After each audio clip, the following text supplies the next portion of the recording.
Hello everyone, let's start this video with an example.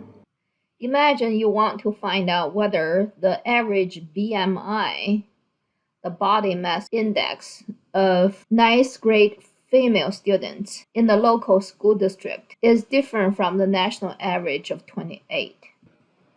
You begin by randomly selecting 50 girls and find that their average BMI is 29. But your sample size is small. So you ask your friends to help. Each friend takes a different random sample of 50 girls and calculates their average. Because each sample is different, the averages are also most likely to be different. Now, imagine that this process continues.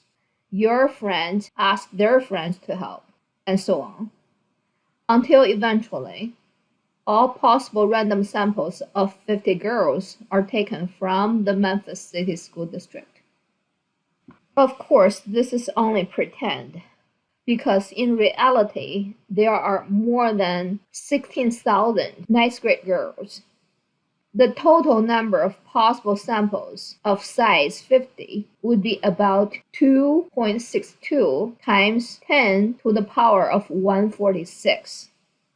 That is a 1 followed by 146 zeros.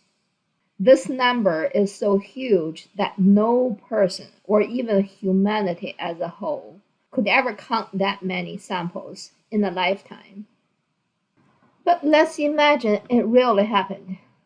For each sample, we calculate a mean. Then, a supercomputer collects all those means into a variable where each value is the average BMI of 50 girls. When the computer graphs the averages as a frequency polygon, we get what is called the sampling distribution of the mean. The same idea works for other statistics too.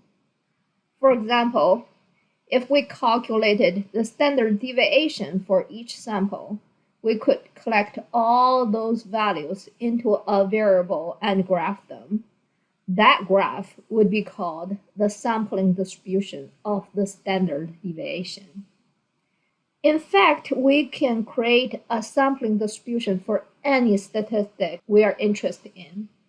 But in practice, these are usually theoretical, because it would be nearly impossible to actually collect every single sample of a given size from the population.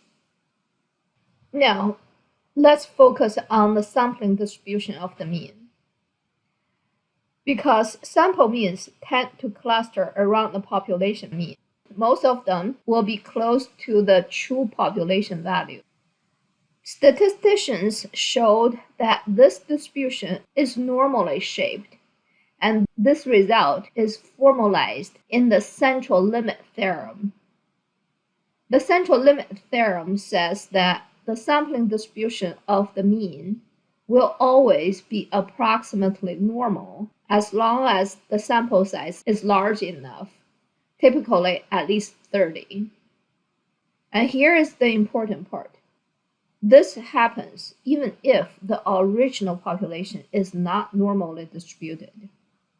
Remember from our earlier discussion that a normal distribution has two parameters, the mean and the standard deviation.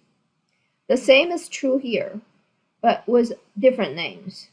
The mean of the sampling distribution is called the expected value of the mean. The standard deviation of the sampling distribution is called the standard error.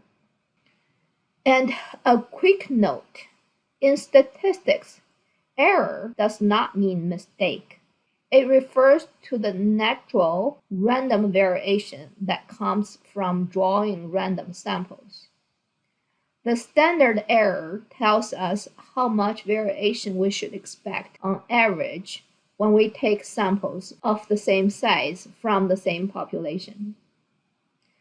Specifically, the standard error of the mean describes the average difference between the expected value of the mean and the means of individual samples. But here's the problem. If the sampling distribution of the mean is theoretical, how do we actually know its mean and standard deviation? Statisticians estimate them using the central limit theorem. The expected value of the mean is simply the population mean. For the standard error, if the population standard deviation is known, the standard error is sigma with a subscript of x bar, which equals the population standard deviation divided by the square root of the sample size. If the population standard deviation is unknown, we estimate the standard error using the sample standard deviation, S with a subscript of x bar equals the sample standard deviation divided by the square root of the sample size. Notice why the square root of n is in the denominator. Larger samples produces more accurate averages, which means smaller errors. On the other hand, greater population variation means greater variation among samples, which increases the error. This is why two different random samples from the same population will almost always differ slightly, just from random sampling error. And if you, as a researcher, take a single sample from the population, your sample will also likely differ from the population for the same reason. The purpose of inferential statistics is to figure out whether the differences or the relationships we observe in a study are simply due to random sampling error, or whether they are unlikely to have happened by chance.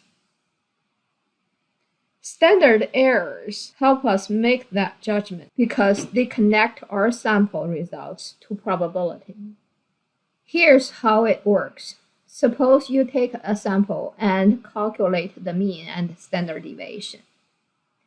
If you know the population mean, you can compare your sample mean to it.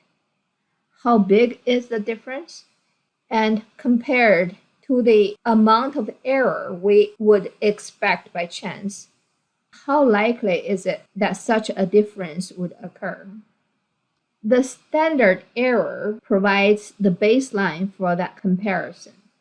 Because the sampling distribution of the mean is normal, its mean is a population mean mu, and its standard deviation is the standard error of the mean.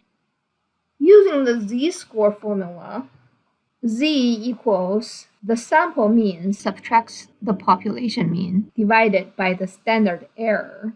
This tells us how far the sample mean is from the population mean in terms of standard errors. Once we have the z-score, we can use the normal distribution table to find the probability of observing that sample mean. That probability then becomes our evidence. For the one sample we collected out of all possible samples of the same size, how confident can we be that our sample mean represents the population mean, or that it is significantly different?